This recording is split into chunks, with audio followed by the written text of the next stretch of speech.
어제는 2절 이하 5절까지의 말씀을 본문으로 해서 은혜를 받았었고요.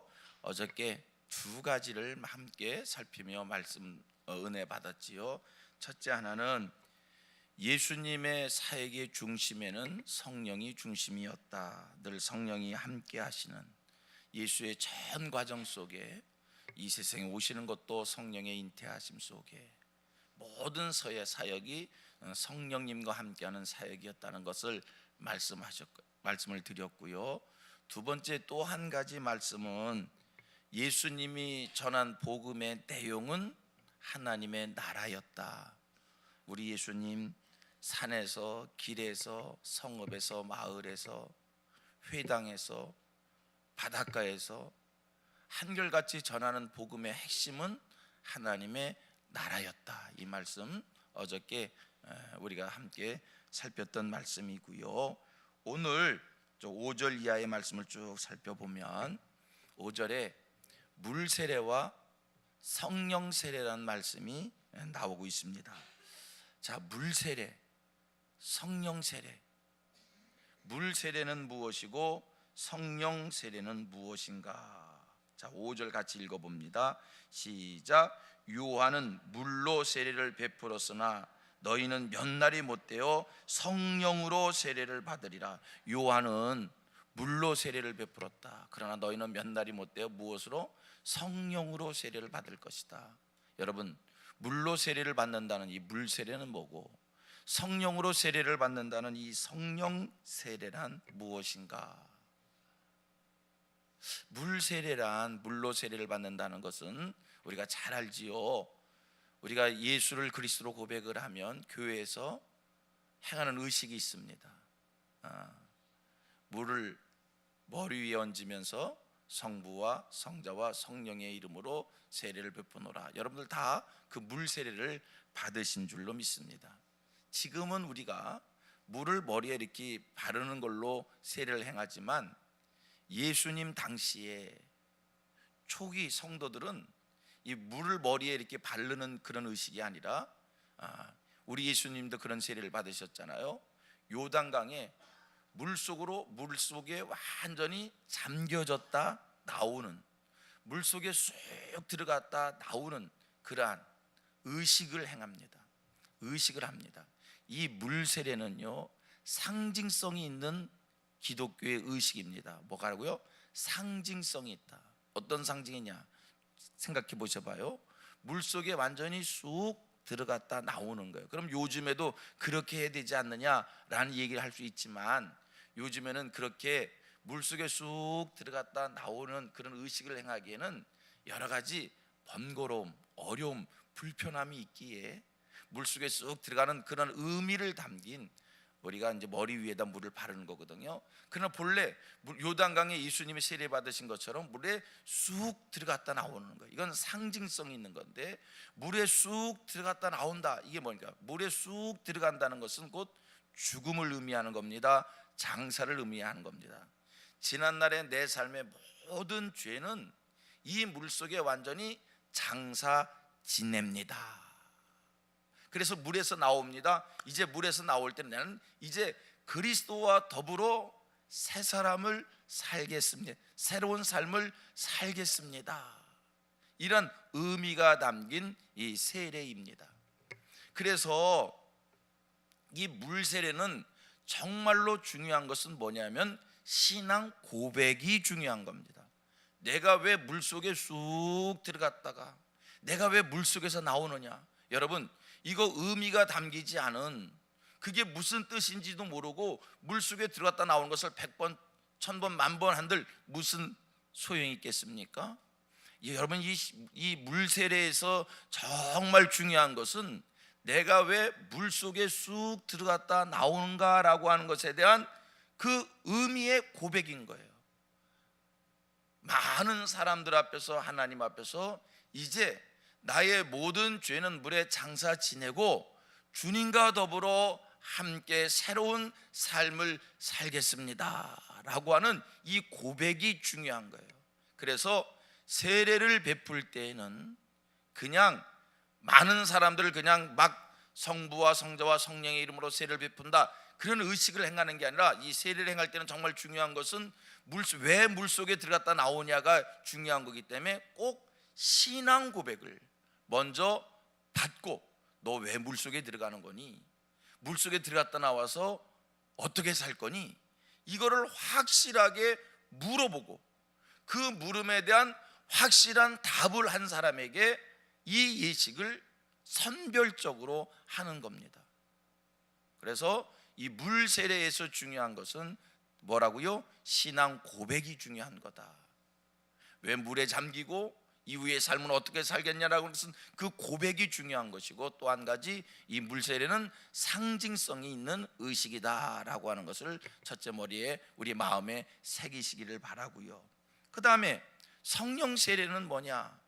성령으로 세례, 너희는 몇 날이 못 되어 성령으로 세례를 받는다고 그랬거든요.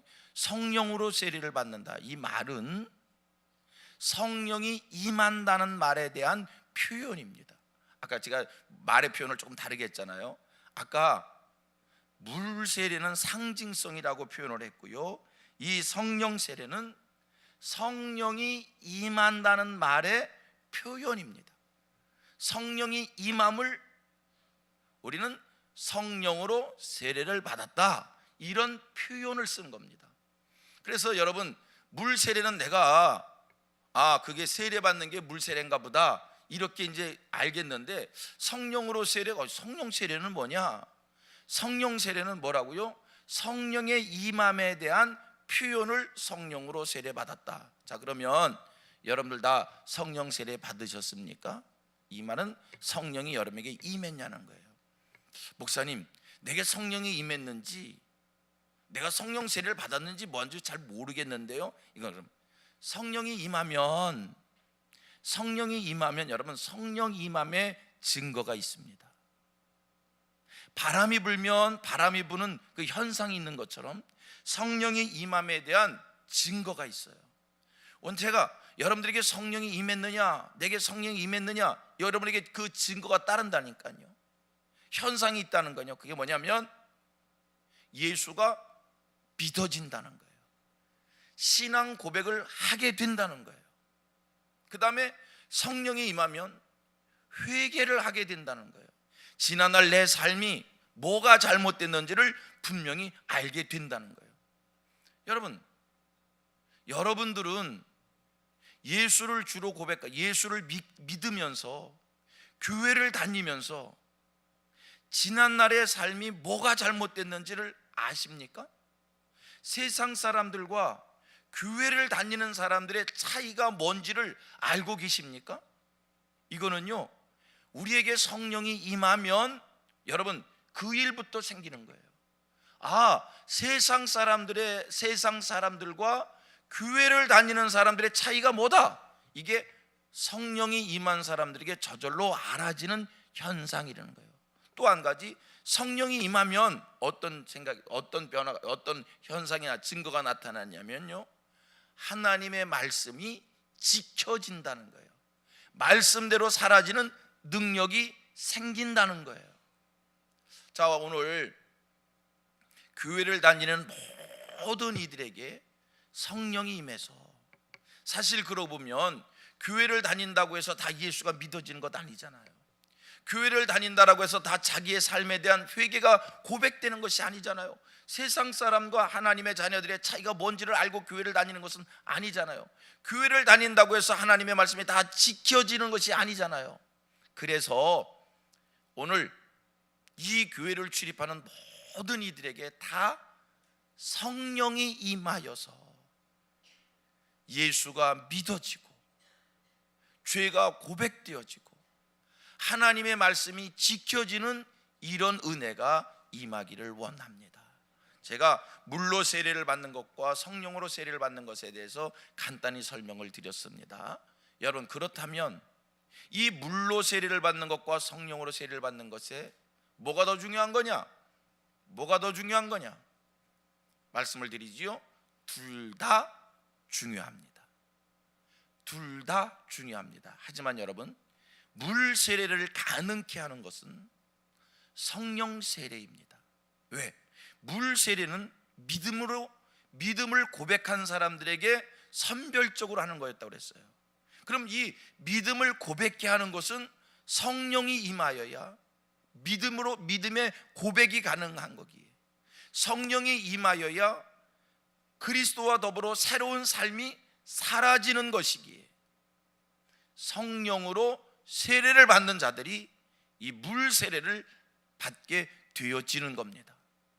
우리 모두에게 성령의 임함이, 그래서 우리들이 늘 주님 앞에 설 때까지 늘 성령의 임하심, 성령의 충만함 간구해야 되고요. 모든 성도들이 하나님이 축복해 주셔서 이 성령의 임함을 다 영적으로 경험해서 믿음이 고백되어지고 회개의 역사가 일어나고 하나님의 말씀이 지켜지는 이런 은혜가 임하기를 원합니다. 자, 6절 이하 8절 말씀입니다. 지금까지 이제 5절 말씀을 길게 설명을 드린 거고요. 6절 이하 8절 말씀을 보면 6절에서 제자들이 예수님에게 질문을 합니다. 무슨 질문입니까? 이스라엘 나라의 회복이 언제입니까? 언제 이스라엘 나라가 회복되어집니까? 여러분, 예수님을 3년씩이나 따라다녔던 제자들이 지금 예수님에게 하는 질문입니다. 선생님, 이 나라가 언제 회복됩니까? 어떻게 생각해 보면요, 이 질문은 조금 우리를 실망케 하는 질문입니다. 왜냐하면 우리 예수님이 이 세상에 오신 것은 이스라엘이라는 나라의 정치적 회복을 위해서 오신 것이 아니거든요. 인류 구원을 위해서 오신 분이 예수님이시지. 여러분, 예수님이 이 세상에 온 게 그래 지역적으로 이스라엘 나라의 국권을 회복시키는 그 일을 위해서 온 겁니까? 인류를 구원하는 그 일을 위하여 주님이 세상에 오신 건데, 예수님을 3년씩이나 따라다니고 예수님을 통해서 가르침을 받고 훈련받던 그들이 이제 예수님이 세상을 떠나 승천하셔야 되는 그 임박한 즈음에 예수님에게 하는 질문이 이 나라 회복의 때가 언제입니까? 이 질문을 한 거예요. 또 한편으로 그들의 질문을 생각해 보면 이해가 가기도 합니다. 왜요? 이스라엘이라는 나라는 오랫동안 나라를 잃고 헤매는, 나라를 잃고 불편한 삶, 민족적인 자유를 잃은 그들이었습니다. 고통을 당하는 그들이었습니다. 폭력 앞에서 신음하는 그들이었습니다. 가난과 헐벗음을 헤어나지 못한 그들이었습니다. 이게 바로 지금 자기들의 시급한 문제였기에, 선생님, 이 시급한 우리들의 문제를 언제 해결해 주시려는 겁니까? 당장 그들의 문제를 주님께 질문한 것 이해갑니다. 야, 너희들은 3년씩 따라다니고서는 아직도 그런 질문하고 있냐? 예수님이 그래 이스라엘 나라 회복하러 오신 거냐? 인류를 구원하시러 오신 분한테 언제 인류 구원의 때입니까? 이런 질문을 해야지. 그래, 아니 아직도 나라의 회복을 질문하냐? 이렇게 말할 수 없는 거 아닙니까? 지금의 시급한 자기들의 현실의 문제인데 이 문제 언제 해결해 줍니까? 예수님에게 그렇게 질문했거든요. 그랬더니 예수님 이 질문을 받으시고 제자들에게 하신 말씀이 뭐냐면, 그것은 너희가 알 바 아니고, 아니 세상에 이 당장 시급한 일 헐벗음과 굶주림과 가난에서 이 민족적 고통 속에서 이 압박 속에서 우리를 언제 해방시켜 주실 것입니까? 라고 하는 이 당장의 문제를 질문하는데 주님의 대답입니다. 그건 너희 알 바 아니고 성령 받아 그리스도의 증인되라.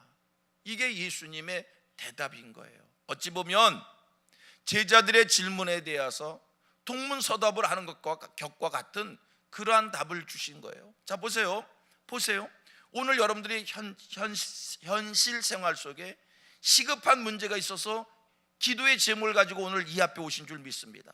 직장의 문제, 자녀들의 결혼의 문제, 결혼했는데 자녀가 없어서 하나님 자녀를 주십시오.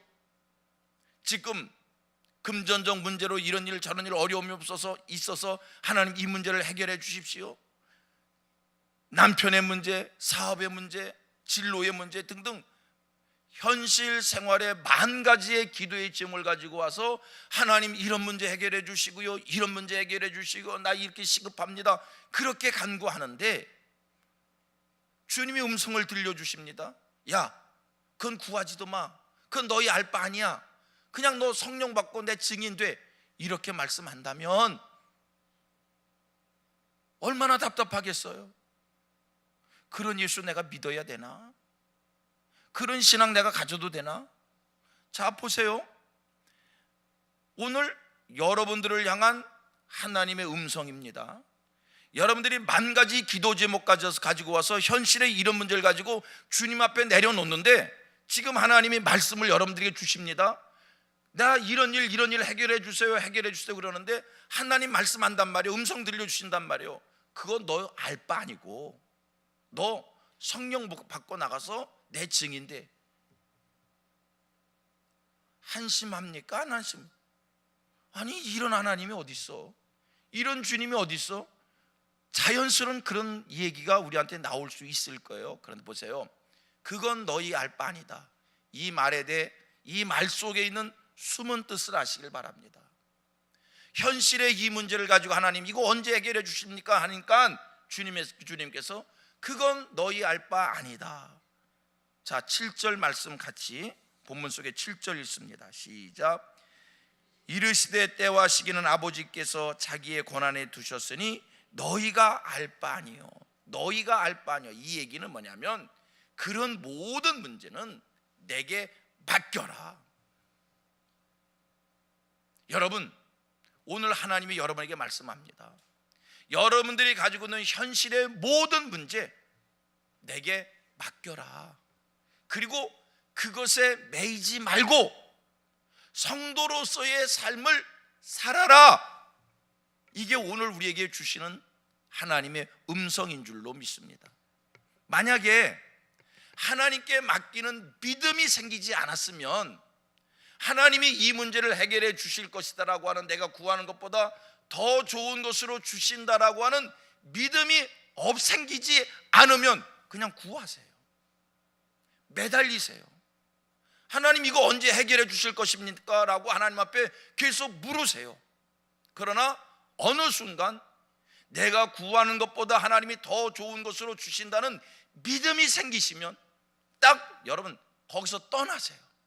그 일 의심하지 말고 하나님께 맡기고 오늘 성도로서 해야 될 일에 열심을 다하십시오. 성령 받고 전도해야 될 일 있으면 전도하시고, 성령 받고 충성할 일 있으면 충성하시고, 그냥 성경대로 사는 일에 진력하십시오. 그건 너희 알 바 아니요. 이건 무슨 뜻이에요? 내게 맡겨라. 내가 더 좋은 것으로, 내가 분명 내가 정한 때에 내가 내 방법으로 그 문제는 내가 해결할 테이니 너 할 일을 하라. 오늘 여러분들의 모든 기도의 제목에 대한 하나님의 음성인 줄로 믿습니다. 오늘 여러분들이 애타게 간구하는 것이 무엇입니까? 오늘 여러분들이 무엇이 해결되기를 원합니까? 그것 하나님께 맡길 수 있는 그 믿음이 우리에게 생겨지기를 주님의 이름으로 축복합니다.